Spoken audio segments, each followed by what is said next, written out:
para você que nos acompanha pela TV JCO, estamos começando mais uma entrevista. O nosso convidado de hoje é o deputado estadual Rodrigo Maroni, eleito pelo Rio Grande do Sul. Obrigada por falar conosco. Tudo bem, deputado?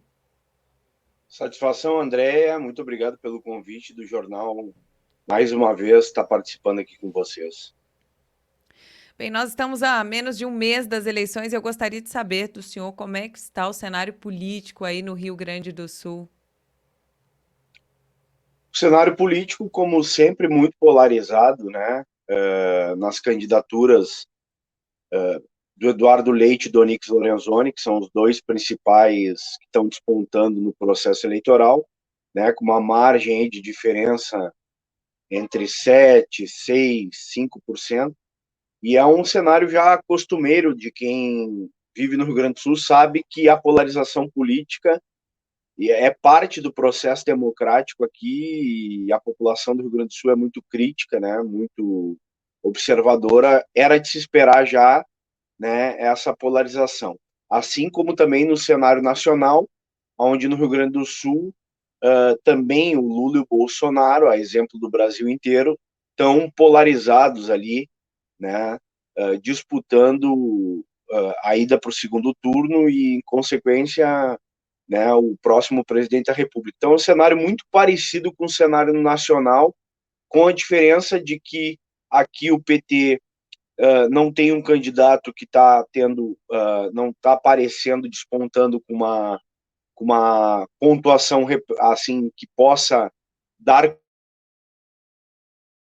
Opa, parece que a internet do deputado resolveu derrubá-lo, mas ele volta. Enquanto isso, quero lembrar você que acompanha o Jornal da Cidade Online que você pode assinar o Jornal da Cidade Online por apenas R$ 9,99 por mês e você tem acesso ao conteúdo exclusivo da revista A Verdade. Toda semana tem uma edição novinha da revista A Verdade, conteúdo de boa qualidade para você ficar inteirado sobre os principais assuntos do país. E, claro, além disso, você também apoia o Jornal da Cidade Online, que o canal está desmonetizado, teve o seu canal desmonetizado há mais de um ano, né? Então, você que gosta do nosso conteúdo, além de consumir, pode também ajudar. Tá aí a capa da revista A Verdade, desta semana de independência. Olha que bonita, mostrando ali a bandeira do Brasil, Congresso Nacional, né? E falando sobre o grito de liberdade. Acho que o principal sonho de qualquer brasileiro que esteja a par da realidade hoje, né? Ó, o deputado voltou. Pois não, deputado, pode concluir então o seu raciocínio a respeito do cenário político do Rio Grande do Sul neste momento.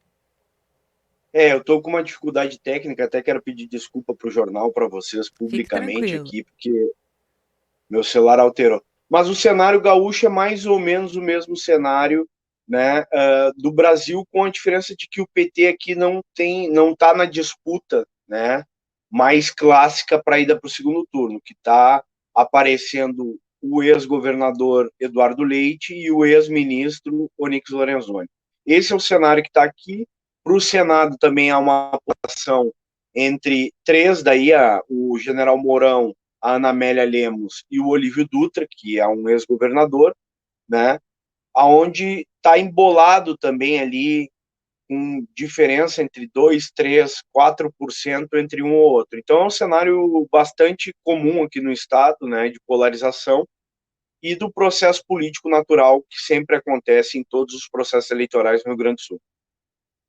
Correto. O senhor falou aí em PT, e aí eu gostaria de trazer um personagem, né, que está em bastante evidência aí durante essas eleições, né? Porque a sensação que a gente tem é que parece que muitas pessoas estão tentando apagar o passado de crimes comprovados de Lula, né? Inclusive, as pessoas ressuscitam aí diversos vídeos de autoridades que hoje defendem o Lula, afirmando que houve crime, sim, durante seu governo, enfim. Não é incompetência da esquerda que não conseguiu criar uma nova liderança e tem que repetir o Lula desde 1980? O Ciro Gomes, inclusive, falou que ele está fraco e debilitado.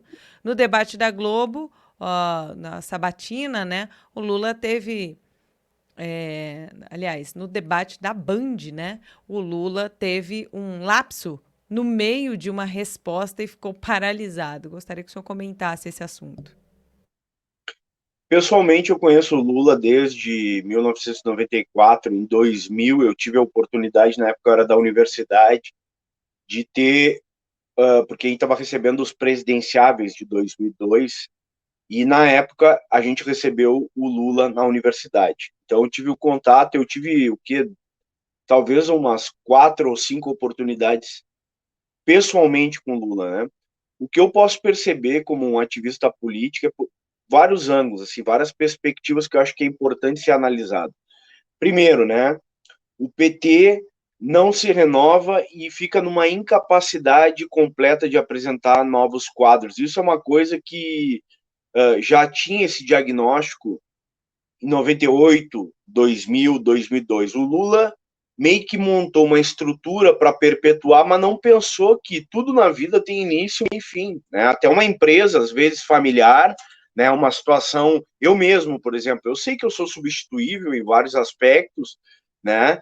Na verdade, todos somos substituíveis, inclusive perante aquilo que é o mais difícil, que é a morte, né? A própria questão, eu como psicanalista digo, né?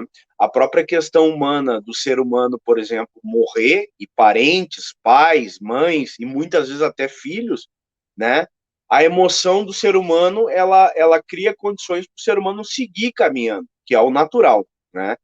Só que o PT não soube fazer esse processo, então se finda no processo do Lula. Segundo, eu, como um deputado eleito, uma pessoa que já foi vereador, fui vereador aqui em Porto Alegre, né?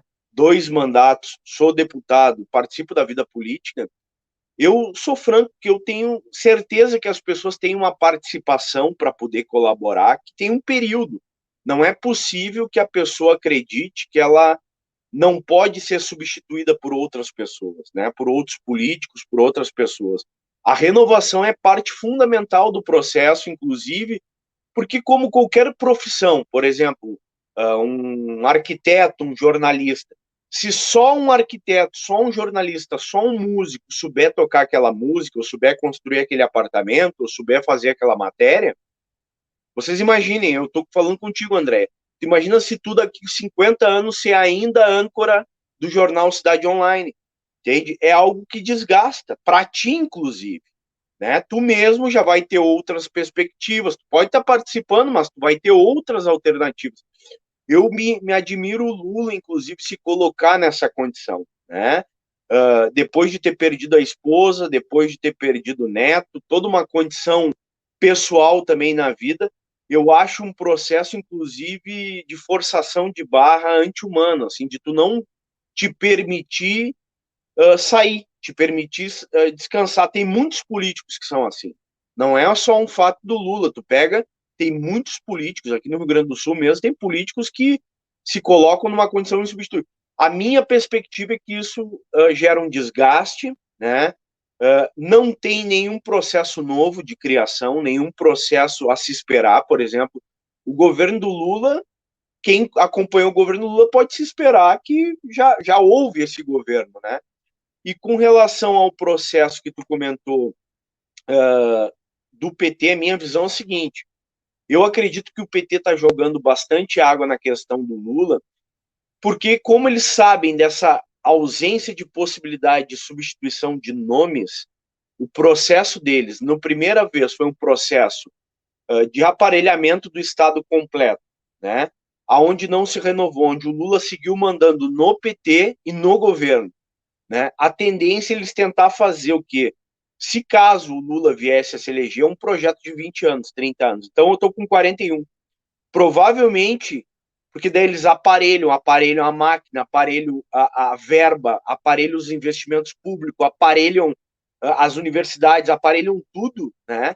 E é natural num país pobre, um país latino-americano com muita dificuldade, onde as pessoas querem ilusão, onde as pessoas preferem, muitas vezes, que se minta para elas. Eu, como político, digo para vocês, eu vejo muito da população se agradar em ouvir mentira justamente porque ouvir a realidade muitas vezes não é agradável.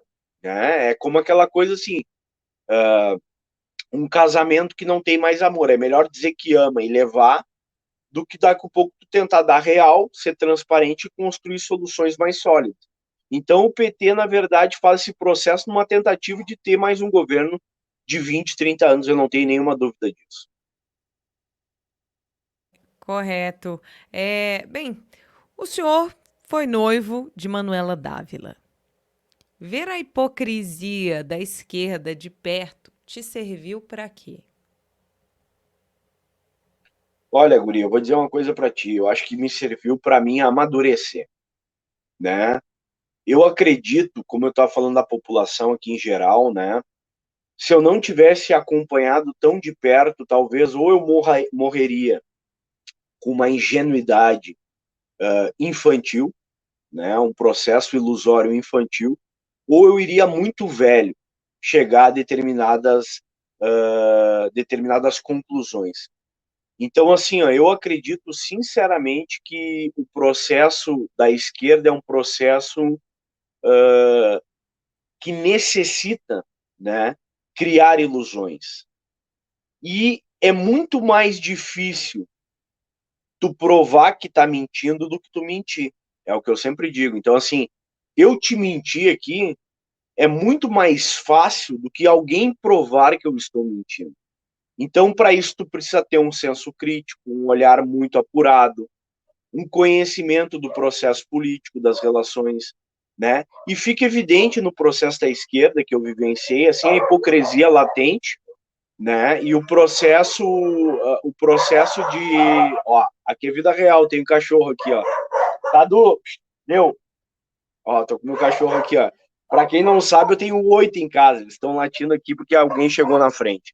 Mas o processo da esquerda realmente é um processo extremamente de construção de ilusões, né? Para te poder utilizar e levar longe as pessoas, tu precisa iludir muito elas.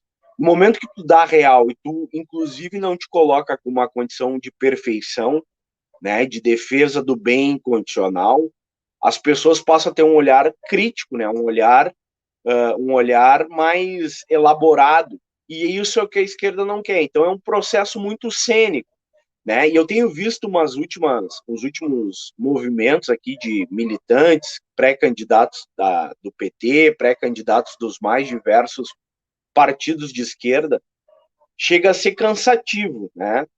E eles apostam literalmente na burrice, né, na ingenuidade e na ausência de qualquer pensamento crítico. Por exemplo, eles fazem factoides, criam situações, circunstâncias, literalmente para criar polarização e polêmica, inclusive para poder brigar com o nada e dizer que ali eles estão representando todos. Então, a maior parte deles nunca trabalhou, a maior parte deles nunca teve um emprego formal, e se dizem detentores da defesa dos trabalhadores. Então é um processo complexo, né?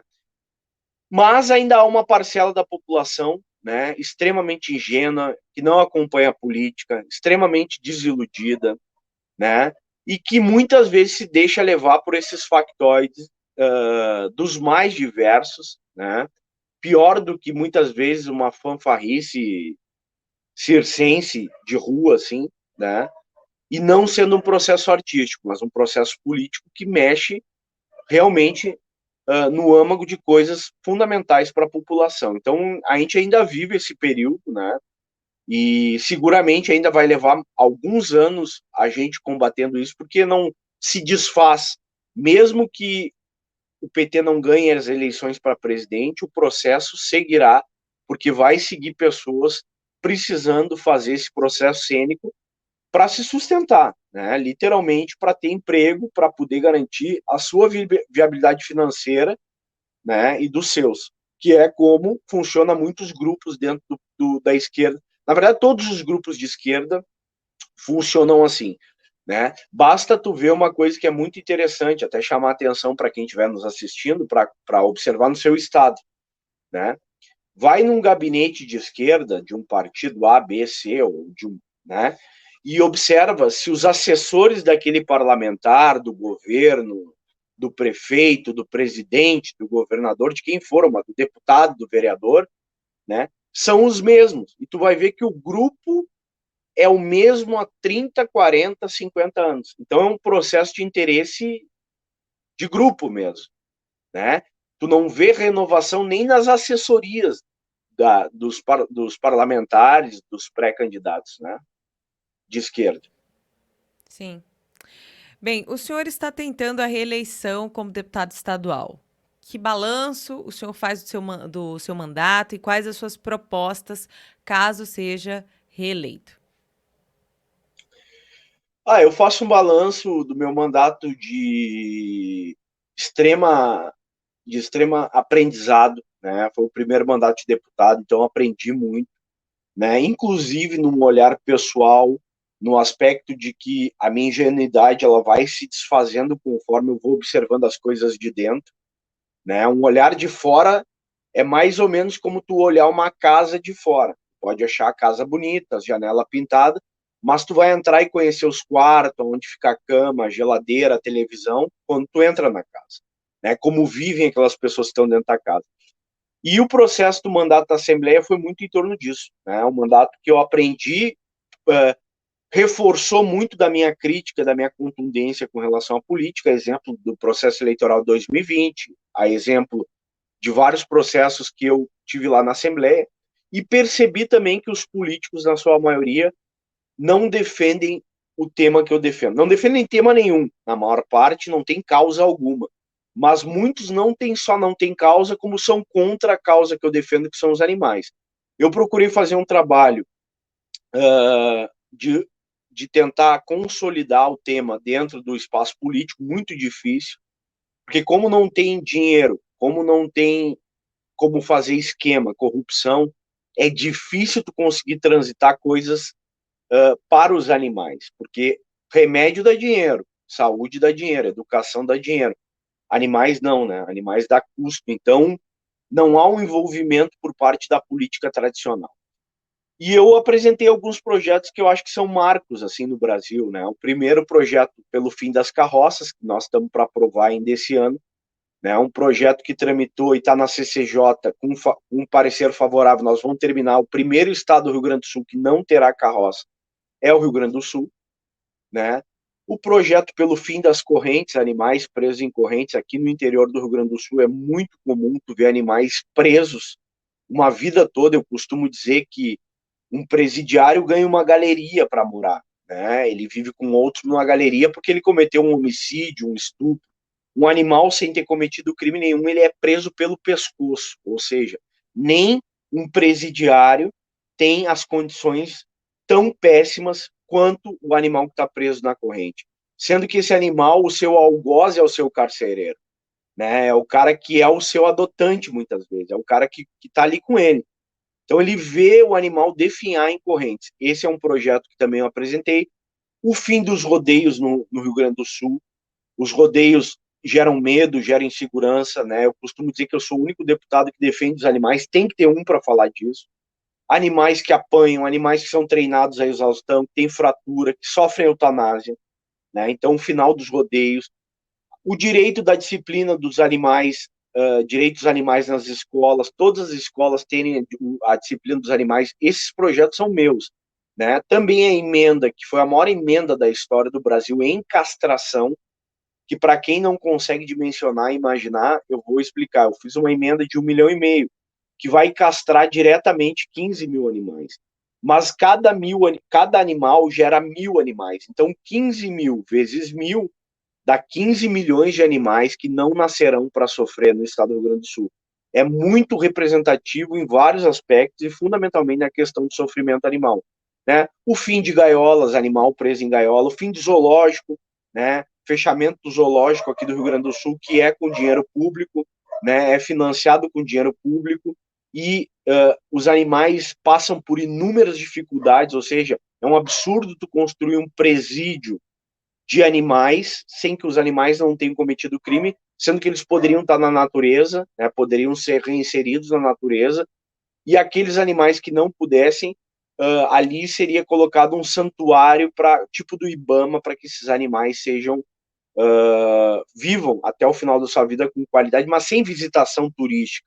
Não é possível que o ser humano acredite que os animais têm que estar à sua disposição, sendo que eles têm frio, têm fome, têm dor, têm medo, têm tudo que a gente tem, com um nível de pureza e ingenuidade que o ser humano já perdeu. Então, o meu trabalho, se mais ou menos foi esse, eu também acabei me tornando um dos maiores protetores do Brasil, né? Salvei, resgatei, atendi animais em todas as situações, milhares, mais de 50 mil animais, né? Animais estuprados, animais violentados, animais de carroça. Então, esse é um pouco do meu histórico, da minha trajetória dentro da Assembleia, né? Onde hoje eu sou o único deputado da causa e da defesa dos animais na Assembleia Legislativa do Rio Grande do Sul.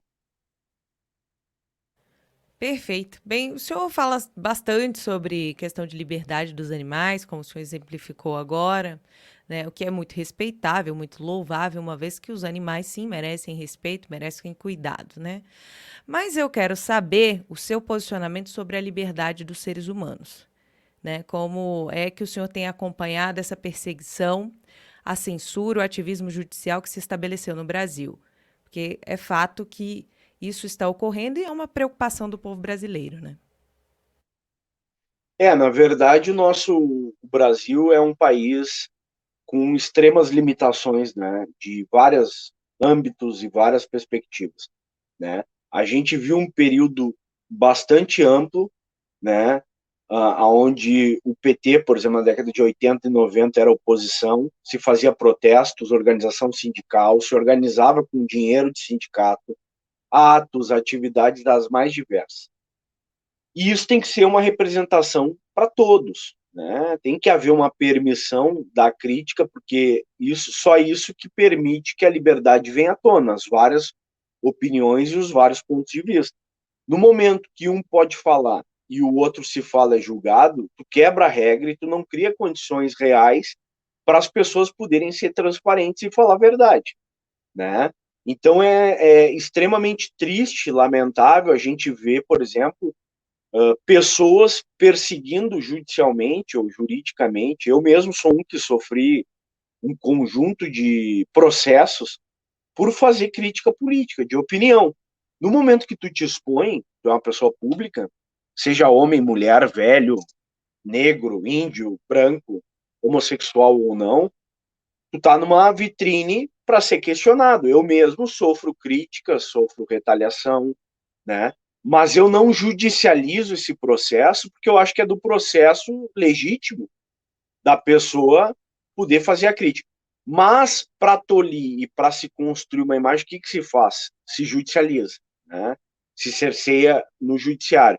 E isso nada mais é do que um processo que acaba sendo muito parecido com uma ditadura, que é tão questionada, inclusive por muitos que fazem o discurso contra a ditadura e replicam a mesma prática, né, judicializando, perseguindo, fazendo eu acho que a liberdade é clara, o processo democrático ele é importante, não é perfeito, a democracia tem um conjunto de problemas que eu não me agrado, né? Mas dentro dos processos até aqui é o mais razoável, e dentro dessa razoabilidade é necessário, fundamentalmente, que as pessoas possam ter o direito, né, de falar o que acreditam. E isso, num processo político, num processo daqui um pouco eleitoral, a pessoa não representa, ela vai sair daquele processo, né? Não vai se eleger, não vai ter perspectiva. Mas tu não pode judicializar para tolir o teu inimigo, né? E lamentavelmente a gente vê e acompanha isso de uma maneira bastante contundente no Brasil, né? Muito consequência da ausência de conhecimento por parte da população, né? E também por parte do desconhecimento jurídico mesmo, por parte de muitas pessoas, inclusive do ambiente jurídico. Correto. Bem, vamos voltar um pouquinho à pauta animal, porque a gente estava falando que animais, né? E a gente tem essa referência ao governo Maduro, né? O ditador Maduro da Venezuela, que deixou o país em um estado de tal miséria que o povo passou a se alimentar de animais domésticos, ou seja, comer gatos e cachorros, né? Isso deve servir de alerta aos brasileiros sobre os males que a esquerda pode acarretar a um país, vide Venezuela, Argentina, Chile, né? Essa questão dos animais também a gente tem a China aí, que não é simplesmente uma questão cultural, né? A gente sabe que eles aprenderam a comer esses animais por uma questão de fome, né? O comunismo invadiu ali, matou milhões de pessoas de fome e eles aprenderam a comer os próprios animais. O senhor acha que fica esse alerta aí para os brasileiros? Eu acho que a questão animal sempre tem que ser colocada como um alerta, né?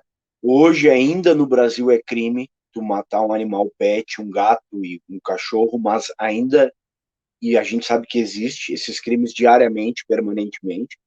No momento que se legaliza isso, acaba qualquer relação, né, de um país civilizado, seja na Venezuela, seja na China, como tu falou, que inclusive hoje tem festivais na China para comer cães. Os animais são presos em gaiolas como se fossem, sei lá, né, produtos, e são mortos em praça pública, né, e muitas vezes assados em praça pública. É algo lamentável, né, algo absurdo. Eu não aceito isso como algo cultural. A Alemanha também agora estava colocando um processo, tinha um grupo de movimento que eu vi numa uma postagem, né, movimento pela liberdade da zoofilia, ou seja, pessoas que queriam transar com animais, né? E eu até achei que pudesse ser fake news, fui em busca, qualquer um de vocês pode botar no Google e vai ver que tem um grupo organizado pedindo o retorno da zoofilia com animais. O que eu digo sobre a comida, ou sobre o assassinato, ou sobre o estupro de animais, né? Que as pessoas percebam que os animais são seres sem maldade, sem proteção, sem defesa, inocentes, e que necessitam de pessoas sensíveis com capacidade de perceber isso para defender eles. Porque é muito fácil, em qualquer sociedade, sempre o mais frágil, a gente estava falando aqui da questão jurídica, o mais frágil pagar o preço pela condição de extorsão, de chantagem, de poder, do que for. O animal, ele vem na primeira linha para ser agredido e perder a possibilidade de qualquer coisa, né? Em qualquer situação, seja dentro de uma casa, seja com o governo, seja com um tutor ruim, seja com uma pessoa que bate, que acorrenta, né, que espanca. Lamentavelmente, as pessoas transferem suas frustrações todas para os animais.